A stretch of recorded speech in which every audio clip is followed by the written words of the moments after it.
स्वागत है आपका जनता टीवी में। मैं हूं आपके साथ सचिन चौहान। आप देख रहे हैं अपना उत्तर प्रदेश। खबरों की शुरुआत करेंगे बड़ी खबर के साथ और फिलहाल ये बैठक को लेकर बड़ी खबर सामने आ रही है। सीएम आवास पर मुख्यमंत्री ने बैठक की है। अफसरों के साथ ये बैठक हुई है मुख्यमंत्री की। स्टाम्प शुल्क में छूट के संबंध में ये बैठक हुई है। स्टाम्प शुल्क में छूट के संबंध में प्रेजेंटेशन ये देखा गया है। अधिकारियों के साथ मुख्यमंत्री की यह बैठक हुई है। तो फिलहाल ये बड़ी खबर से आपको अपडेट करा रहे हैं। बैठक के दौरान की तस्वीरें मुख्यमंत्री आपको नजर आ रहे हैं और तमाम जो अधिकारी हैं, जो अफसर हैं, वो भी मुख्यमंत्री के साथ इस बैठक का हिस्सा बने हैं। और इस बैठक में प्रेजेंटेशन ये दिया गया है। स्टाम्प शुल्क में छूट के संबंध में ये प्रेजेंटेशन को देखा गया है। तो मुख्यमंत्री ने अफसरों के साथ ये बैठक की है। बैठक की तस्वीर हम आपको दिखा रहे हैं और ये बैठक हुई है अफसरों के साथ। स्टाम्प शुल्क के संबंध में ये बैठक हुई है। स्टाम्प शुल्क में छूट को लेकर यह बैठक हुई और बकायदा यह प्रेजेंटेशन भी देखा गया है। तस्वीर आपके सामने, यह उस वक्त की तस्वीर है जब मुख्यमंत्री की अफसरों के साथ, अधिकारियों के साथ यह बैठक चल रही थी। स्टाम्प शुल्क के मुद्दे को लेकर यह बैठक हुई है। तो छूट के संबंध में यह प्रेजेंटेशन देखा गया है। स्टाम्प शुल्क में छूट के संबंध में यह बैठक हुई है मुख्यमंत्री की अफसरों के साथ।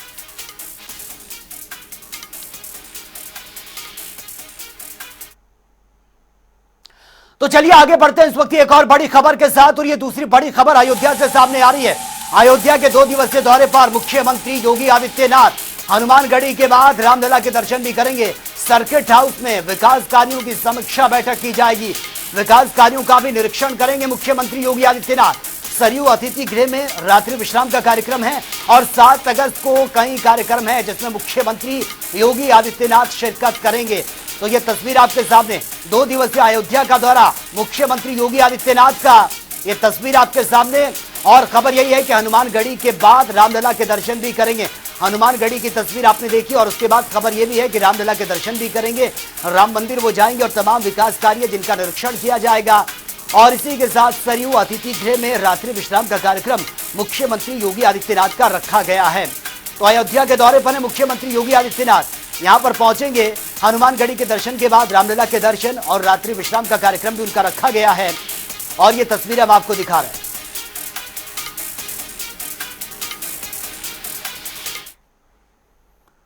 तो चलिए आगे बढ़ते हैं एक और बड़ी खबर के साथ। और ये एक और बड़ी खबर सामने आ रही है। विधानसभा उपचुनाव से जुड़ी यह बड़ी अपडेट।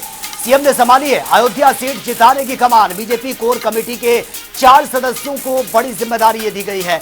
4 सदस्यों को 2-2 सीट की जिम्मेदारी ये दी गई है। केशव प्रसाद मौर्य को फूलपुर और मंझवा की जिम्मेदारी ब्रजेश पाठक को ये दी गई है। और साथ ही सीसामऊ करहल की कमान भूपेंद्र चौधरी को, मीरापुर कुंदरकी की जिम्मेदारी और साथ ही धर्मपाल को खैर गाजियाबाद की जिम्मेदारी ये दी गई है। तो ये बड़ी खबर से आपको अपडेट करा रहे हैं। तो देखिए 10 सीटों पर बाय इलेक्शन हो रहा है और बीजेपी पूरी जी जान से जुटी हुई और खुद मुख्यमंत्री ने अयोध्या की जिम्मेदारी ली है। क्योंकि लोकसभा चुनाव में अयोध्या में जिस तरीके का परफॉर्मेंस बीजेपी का रहा, उसके बाद से लगातार सवाल खड़े हो रहे हैं। लेकिन अब जो बाय इलेक्शन हो रहा है उसको लेकर ये जिम्मेदारियां सौंप दी गई है। 4 सदस्यों को ये जिम्मेदारी दी गई है। 4 सदस्यों को 2-2 सीट की जिम्मेदारी ये दी गई है, जिसमें केशव प्रसाद मौर्य को फूलपुर और मंझवा की जिम्मेदारी उनको दी गई है। ब्रजेश पाठक की बात करें तो सीसामऊ और करहल की कमान ब्रजेश पाठक के हाथों में दी गई है। भूपेंद्र चौधरी को मीरापुर और कुंदरकी की कमान ये दी गई है। धर्मपाल को खैर और गाजियाबाद की बड़ी जिम्मेदारी ये मिली है। तो विधानसभा उपचुनाव 10 सीटों पर बाय इलेक्शन होना है और बीजेपी किसी भी कीमत पर इन सीटों को अपने हाथ से नहीं गंवाना चाहती और यही वजह है कि बड़ी जिम्मेदारी ये दी गई है। 4 सदस्यों को 2-2 सीट की ये बड़ी जिम्मेदारी दी गई है। तो देखिए इससे पहले जो लोकसभा के परिणाम सामने आए वो बिल्कुल अनुरूप नहीं थे, काफी निराशाजनक थे बीजेपी के लिहाज से। और अब जो बाय इलेक्शन होने हैं 10 सीटों पर, 10 विधानसभा की सीटों पर जो उपचुनाव होने हैं उसको लेकर बीजेपी पूरी जोरों शोरों से जुटी हुई है और ये बड़ी जिम्मेदारियां भी बांटी गई है। तो खुद मुख्यमंत्री ने अयोध्या सीट की जिताने की कमान उन्होंने संभाली है। अयोध्या की सीट पर उनकी नजर है और पूरी जोर शोर से मुख्यमंत्री यहां पर जुटे हुए हैं। 4 सदस्यों को 2-2 सीट की जिम्मेदारी दी गई है। इसमें केशव प्रसाद मौर्य जिनको फूलपुर और मंझवा की जिम्मेदारी मिली है और इसी के साथ ब्रजेश पाठक को सीसामऊ और करहल की कमान सौंपी गई है। और ज्यादा जानकारी के साथ संवाददाता तौकर किदवा इस वक्त फोन लाइन पर हमारे साथ बने हुए हैं। तो आखिर लोकसभा चुनाव का जो परिणाम था वो सबने देखा, काफी निराशाजनक रहा बीजेपी के लिहाज से। अब बाय इलेक्शन होना है, विधानसभा की 10 सीटों पर उपचुनाव जो होना है, इसको लेकर भी बड़ी जिम्मेदारियां ये बांटी गई है। फिलहाल क्या कुछ लेटेस्ट जानकारी आपके पास? देखिए, सबसे बड़ी जिम्मेदारी जो है वो मुख्यमंत्री योगी आदित्यनाथ ने ली है। बताया जा रहा है कि अयोध्या की जो मिल्कीपुर सीट है वो उन्होंने अपने कब्जे में ली है, कि वो उस पर जिम्मेदारी ली है। यानी कि सबसे बड़ी जिम्मेदारी इसलिए भी है क्योंकि सबसे बड़ी चुनौती अयोध्या सीट हो चुकी है, क्योंकि जिस तरह से अवधेश प्रसाद को लोकसभा में जगह मिली है, वो राहुल गांधी और अखिलेश यादव के बीच में बैठते हैं लोकसभा में, और उसके बाद जो मैसेज देने की कोशिश की गई कि अयोध्या के नाम पे पूरा चुनाव हुआ और अयोध्या की सीट पार्टी हार गई।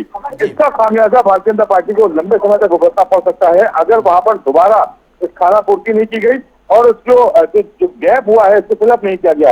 यानी कि जो मिल्कीपुर सीट है इस पर पूरी जिम्मेदारी मुख्यमंत्री योगी आदित्यनाथ ने ली है। और इसके अलावा जो अम्बेडकर नगर सीट है जहां पर दबदबा रहा है समाजवादी पार्टी का, चाहे विधानसभा के चुनाव हो जहां पर 3 सीट पूरा अम्बेडकर नगर से 3 सीट किया था समाजवादी पार्टी ने, और अभी लोकसभा के चुनाव में भी जीत सकती, यानी कि उस जिले में जीत दर्ज करना ये भी एक बहुत बड़ी चुनौती होगी भारतीय जनता पार्टी के लिए। इन 2 सीटों की जिम्मेदारी मुख्यमंत्री योगी आदित्यनाथ ने ली है। इसके अलावा बताया जा रहा है कि और भी जो बड़े नेता हैं उनको एक 2 सीट की जिम्मेदारी दी गई है। बात अगर पिछले चुनाव के परिणाम की करी जाएगी तो पूर्वांचल की जो सीटें हैं वहां पर खासकर समाजवादी पार्टी ने जीत दर्ज की थी। यानी कि जो 10 विधानसभा सीटों पर चुनाव होना है उसमें 7 सीटें समाजवादी पार्टी की कहने की हैं और 3 सीटें भारतीय जनता पार्टी की जहां पर विधायक रहे हैं। ठीक है, यानी कि बड़ी चुनौती होगी कि समाजवादी पार्टी से उन सीटों को छीना जाए, क्योंकि वहां पर लंबे समय से उनका दबदबा रहा है, चाहे कानपुर की सीट हो, करहल की सीट हो जहाँ पे अखिलेश यादव खुद विधायक थे। इसके अलावा अम्बेडकर नगर की सीट है जहां पर लंबे समय से लालजी वर्मा जो बसपा के पुराने नेता थे वो वहां पर काबिज रहे और वो सांसद हो चुके हैं। माना यह भी जा रहा है कि समाजवादी पार्टी के जो लोग सांसद हुए उनके ही परिवार से सबको सीटें दी जाएंगी, उनके परिवार के लोग भी विधानसभा चुनाव में नजर आएंगे। ठीक है, ठीक है। तो आखिर बहुत बहुत शुक्रिया फिलहाल आपका तमाम जानकारी के लिए। फिलहाल यहां रुकेंगे एक छोटे से ब्रेक के लिए, लौटेंगे कुछ और खबरों के साथ।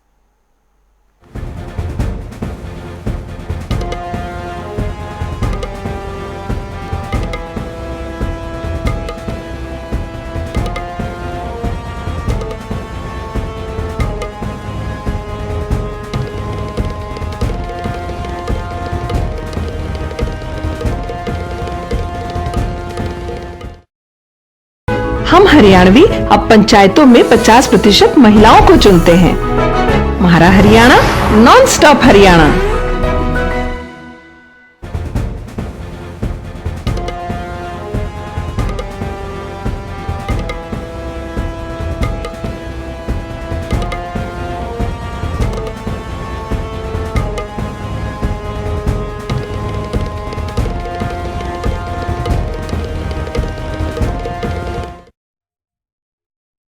ब्रेक के बाद खबर में आपका एक बार फिर से स्वागत है। बांग्लादेश में 2 महीने से चल रहे आरक्षण विरोध छात्र आंदोलन के बाद प्रधानमंत्री शेख हसीना ने अपने पद से इस्तीफा दे दिया है और देश को भी छोड़ दिया है। हिंसक माहौल के चलते शेख हसीना को देश छोड़कर वहां से भागना पड़ा और सेना के विमान से भारत वो पहुंची है। गाजियाबाद के हिंडन एयरबेस पर उनके विमान को उतारा गया और कुछ दिन इंडिया में रुकने के बाद वो लंदन या फिर किसी अन्य दूसरे देश में शरण ले सकती हैं। वहीं बांग्लादेश की सेना के प्रमुख ने कहा कि हम अंतरिम सरकार बनाएंगे, देश को अब हम संभालेंगे। आंदोलन में जिन लोगों की हत्या हुई है उन्हें इंसाफ भी हम ही दिलाएंगे।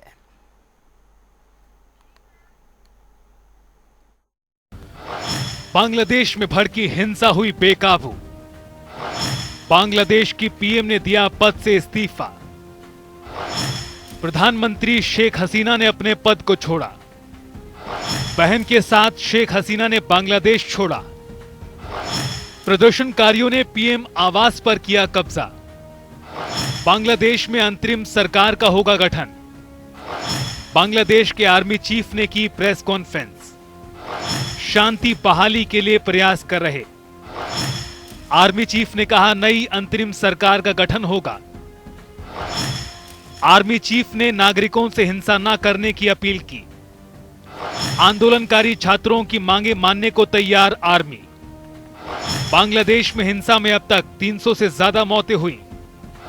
रविवार को हुई हिंसा में 100 लोगों की जान गई।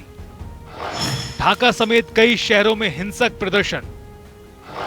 बांग्लादेश में पिछले कई दिनों से हिंसक प्रदर्शन जारी। सरकार के खिलाफ हो रहा था हिंसक विरोध प्रदर्शन। पीएम शेख हसीना से इस्तीफे की हो रही थी मांग। बांग्लादेश में बिगड़े हालात पर भारत की पूरी नजर। बांग्लादेश से लगे सभी बॉर्डर पर बढ़ाई गई सुरक्षा।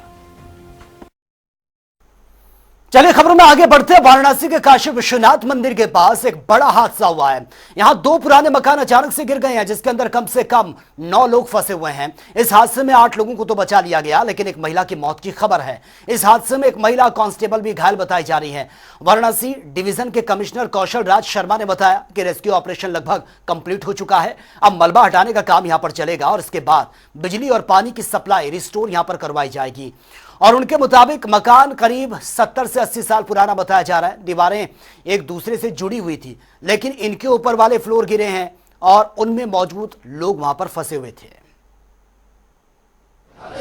अंतिम जो पुष्टिकृत जो जानकारी मिली है, अब जब रेस्क्यू ऑपरेशन समाप्त हो गया है और घर वालों ने तस्दीक कर दी है कि सारे मेंबर्स हैं वो सेफली मिल गए हैं, उससे जानकारी प्राप्त हुई है कि 2 मकान यहाँ गिरे थे। एक गुप्ता जी का मकान था जिसके अंदर 9 लोग थे, एक कोई यादव जी का मकान था, उसमें 2-3 मकान मालिक सहित लोग थे, 3-4 किराएदार टाइप लोग थे।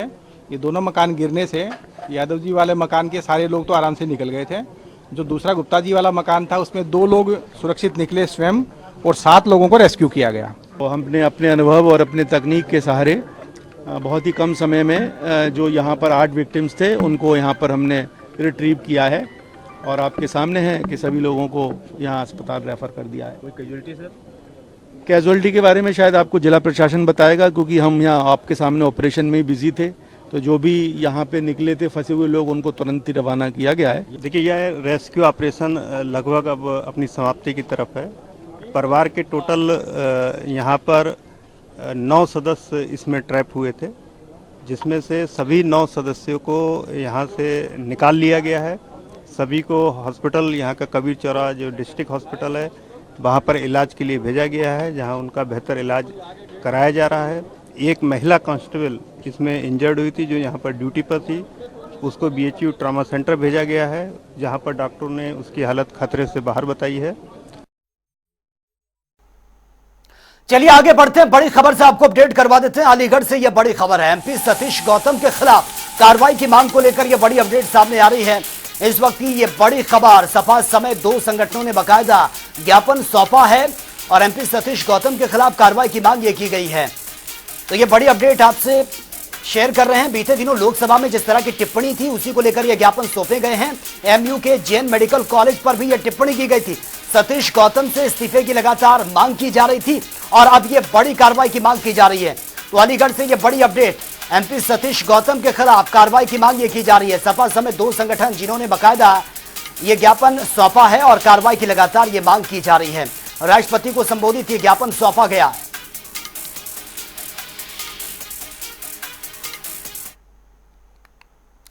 तो चलिए आगे बढ़ते हैं एक और बड़ी खबर के साथ। और लखनऊ से ये बड़ी खबर है, किसान संगठन पहुंचा है। यूपी सुन्नी सेंट्रल वक्फ बोर्ड अपनी मांगों को लेकर पहुंचे हैं किसान। तो ये बड़ी खबर से अपडेट करा रहे हैं। अपनी मांगों को लेकर तमाम किसान जो हैं वो पहुंचे हुए हैं और सुरक्षा के मद्देनजर मौके पर पुलिस बल भी मौजूद है ताकि स्थिति को संभाला जा सके। तो बोर्ड की कमेटी, किसान संगठन पहुंचा है सुन्नी सेंट्रल वक्फ बोर्ड अपनी मांगों को लेकर और भारी तादाद में पुलिस बल यहां पर तैनात किया गया है सुरक्षा के लिहाज से, ताकि स्थिति ना बिगड़े। स्थिति अगर बिगड़ती है तो उसको वक्त रहते कंट्रोल किया जा सके।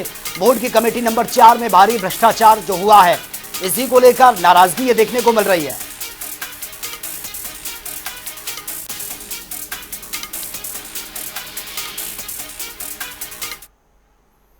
और प्रयागराज से ये बड़ी खबर सामने आ रही है, जहां पर दूषित पानी पीने से 4 लोगों की मौत की खबर है। 2 दर्जन से ज्यादा लोग बीमार बताए जा रहे हैं। अस्पताल में उनको भर्ती किया गया और बड़ी खबर यह भी है कि अस्पताल में उनको एम्बुलेंस की व्यवस्था नहीं थी और ट्रॉली पर मरीजों को ले जाने का वीडियो सोशल मीडिया पर बहुत तेजी से वायरल हो रहा है। तो देखिए, एक तो दूषित पानी पीने से लोग बीमार हो रहे हैं, दूसरा उनको बेहतर स्वास्थ्य सुविधाएं भी नहीं मिल पा रही हैं। 2 लोगों की मौत की खबर है। कई लोगों की हालत नाजुक बताई जा रही है। अस्पताल में उनको भर्ती किया गया, लेकिन एम्बुलेंस यहां पर नहीं पहुंची ताकि लोगों को, मरीजों को तुरंत अस्पताल में भर्ती किया जा सके। ट्रॉली के माध्यम से लोग अपनी तरफ से कोशिशें कर रहे हैं ताकि जल्द से जल्द लोगों को अस्पताल में भर्ती किया जा सके।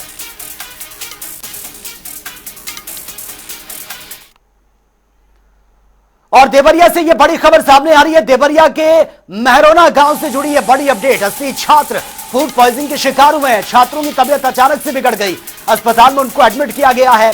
राजकीय आश्रम पद्धति विद्यालय का मामला यह बताया जा रहा है, जहां पर कई छात्र फूड पॉइजनिंग के शिकार हुए हैं। अस्पताल में उनको भर्ती किया गया है। फिलहाल उनका इलाज अस्पताल में चल रहा है। राजकीय आश्रम पद्धति विद्यालय की यह पूरी घटना है, जहां पर बच्चों को, छात्रों को जो खाना दिया गया था, उस खाना खाने के बाद अचानक से उनकी तबीयत बिगड़ गई। हालांकि उनको अस्पताल में भर्ती किया गया है, इलाज उनका चल रहा है। अधिकारी मौके पर पहुंचे हैं। बताया जा रहा है कि फूड पॉइजनिंग की वजह से सभी छात्रों की तबीयत बिगड़ी है और उनको तुरंत अस्पताल में भर्ती किया गया है।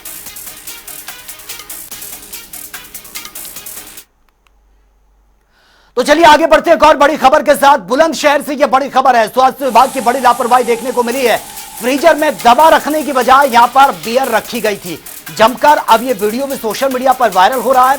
दरअसल वैक्सीन रखने के लिए यह फ्रीजर मंगाया गया था। धरपा स्थित स्वास्थ्य केंद्र का मामला यह बताया जा रहा है।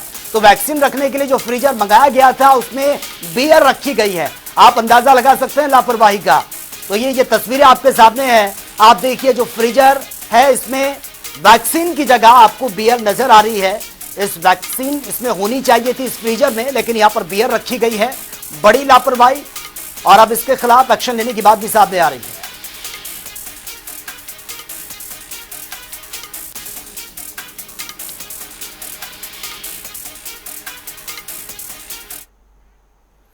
तो चलिए आगे बढ़ते हैं। एक और ये बड़ी खबर फतेहपुर से सामने आ रही है। डीएम ने युवक को थप्पड़ जड़ा है।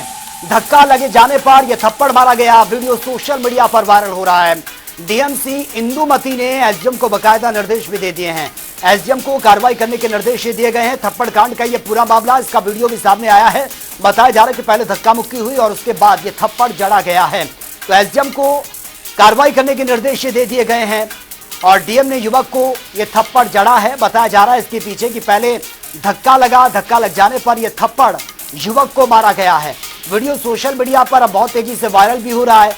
एसडीएम को कार्रवाई करने के निर्देश दे दिए गए हैं। डीएम इंदुमती ने एसडीएम को बकायदा निर्देश दिए हैं और एसडीएम को कार्रवाई करने के निर्देश दिए हैं। बताया जा रहा है कि धक्का लगने के कारण यह थप्पड़ मारा गया है। डीएम ने युवक को थप्पड़ जड़ा है।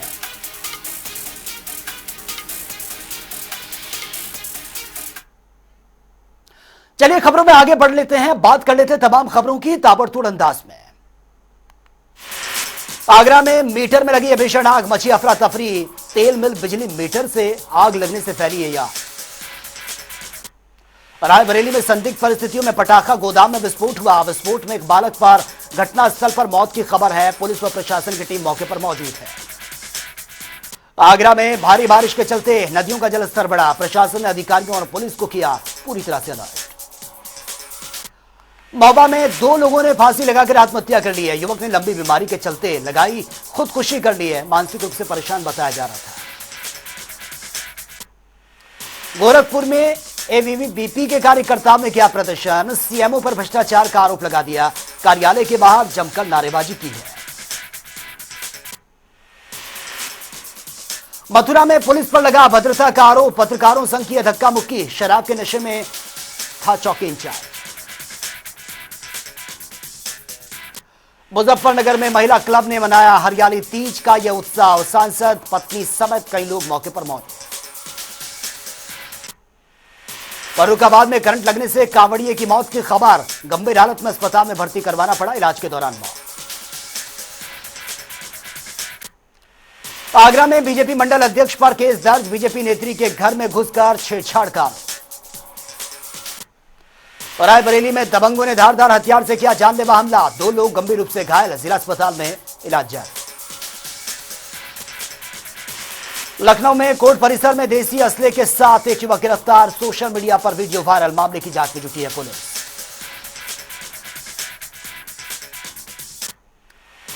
फर्रुखाबाद में चोरों के हौसले बुलंद। पिकेट के चंद कदम की दूरी पर चोरों ने 2 दुकानों से की है हजारों की चोरी। कानपुर में सीओडी को अज्ञात वाहन ने टक्कर मार दी है। मौके पर ही मौत। परिजनों ने शव को सड़क पर रखकर जाम लगा दिया। रायबरेली में इलाज में लापरवाही से 4 वर्षीय मासूम की मौत। डॉक्टर और स्टाफ पर परिजनों ने लगाया लापरवाही का आरोप। गलत इंजेक्शन लगाने से मौत की आशंका जताई जा रही है। सहारनपुर में दिल्ली सहारनपुर ट्रेन के 3 डिब्बे पटरी से उतर गए, जानमाल का कोई नुकसान नहीं। बहराइच में कटान पीड़ितों के बीच पहुंचे हैं विधायक सुरेश्वर सिंह। घाघरा की कटान से प्रभावित गांव टिकुरी और कोडवा का लिया जायजा, पीड़ितों से मुलाकात कर हर संभव मदद का आश्वासन। फिरोजाबाद के शिकोहाबाद में प्रॉपर्टी डीलर की हत्या से फैली है सनसनी। परिजनों ने साथी पर जताई हत्या की आशंका, ग्रामीणों के साथ पहुंचकर थाने का घेराव। मैनपुरी में बंद कमरे में फांसी के फंदे पर लटकता मिला युवक का शव, पुलिस ने शव का पोस्टमार्टम करवाया। मिर्जापुर में लालगंज पुलिस ने 2 सैलानियों की बचाई जान।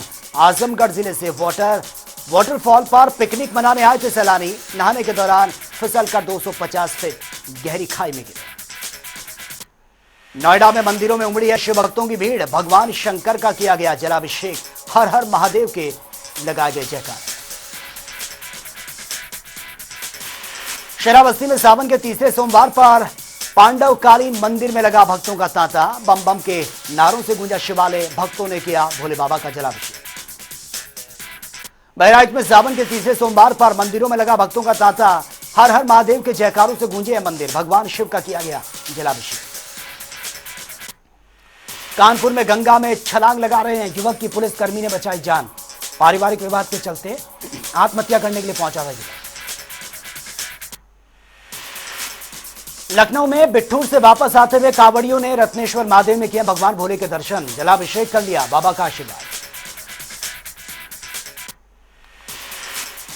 देवरिया में बेनामे की जमीन पर भूमाफियाओं का कब्जा, पीड़ित की शिकायत के बावजूद नहीं हुई कार्रवाई, मामले की सीएम से लगाई गई है न्याय की गुहार। कुशीनगर में पुरानी रंजिश को लेकर दबंगों ने एक व्यक्ति की जमकर की पिटाई, पीड़ित ने पुलिस से किया कार्रवाई की मांग, वीडियो सोशल मीडिया पर वायरल। कन्नौज में सावन के तीसरे सोमवार में शिवालयों में भक्तों की उमड़ी है भीड़, भोले बाबा पर चढ़ाया गया जल। एटा में नो एंट्री के बावजूद घनी आबादी वाले मोहल्ले निकल रही हैं लोडर गाड़ियां, सोशल मीडिया पर वीडियो वायरल। अलीगढ़ में चोरों ने बंद मकान से उड़ाई है लाखों की नकदी, छत की दीवार काटकर चोरी की घटना को अंजाम दिया, पुलिस ने मौके से जुटाए हैं साक्ष्य। बांदा में तेज रफ्तार रोडवेज ने 3 बाइक सवार युवकों को मारी है टक्कर, इलाज के दौरान 2 युवकों ने तोड़ दिया दम, पुलिस ने शव का पोस्टमार्टम करवाया। बागपत में पुरानी रंजिश के चलते 2 पक्षों में खूनी संघर्ष, मारपीट में हुई है कई round firing, video social media पर वायरल। इटावा में पुलिस की अपराधियों के खिलाफ बड़ी कार्रवाई, 24 घंटे में कुल 80 अभियुक्तों को गिरफ्तार किया गया, अपराधियों में हड़कंप मच गया।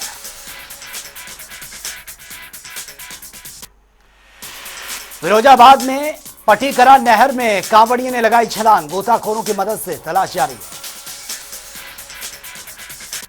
रायबरेली में दबंग ने महिला और युवती की लात घूंसों से जमकर की पिटाई, वीडियो सोशल मीडिया पर वायरल, जांच में जुटी पुलिस। सहारनपुर में मोटरसाइकिल चुराकर पुर्जा बेचने वाले 4 लोग गिरफ्तार, कब्जे से भारी संख्या में मोटरसाइकिल के पार्ट्स भी बरामद। प्रतापगढ़ में बदमाशों ने भट्टा संचालक को मारी है गोली, घायल को मेडिकल कॉलेज के प्रयागराज रेफर करना पड़ा, जांच में जुटी है पुलिस। इटावा में अधेड़ के ऊपर से गुजरा है ट्रेन का इंजन, उपचार के लिए भरथना सीएचसी में एडमिट करवाना पड़ा। रायबरेली में फर्जी जन्म प्रमाण पत्र मामले में 7 आरोपी गिरफ्तार, अब तक कुल 17 लोगों की गिरफ्तारी, कब्जे से लैपटॉप, मोबाइल, डेबिट कार्ड और इलेक्ट्रॉनिक उपकरण भी बरामद। बुलंदशहर में पुलिस की 25,000 के नामे लुटेरे से मुठभेड़, लुटेरे के पैर में लगी है गोली, कब्जे से तमंचा, कारतूस और बाइक बरामद। बाराबंकी में घर में सोते समय हमलावरों ने किया व्यक्ति पर जानलेवा हमला, पेट्रोल डालकर जलाने का प्रयास, अस्पताल में लड़ रहा जिंदगी और मौत की जंग। आगरा में तेज रफ्तार कार में कांवड़ी को टक्कर मार रही है, हादसे में 5 कांवड़िए घायल, 2 की हालत नाजुक। प्रयागराज में दशाश्वमेध घाट पर शिव भक्तों पर मुस्लिम समुदाय ने बरसाए हैं फूल, एकता का संदेश दिया। तो फिलहाल इस बुलेटिन में मेरे साथ इतना है, लेकिन तमाम खबरों के लिए आप बने रहिए जनता टीवी के साथ। नमस्कार।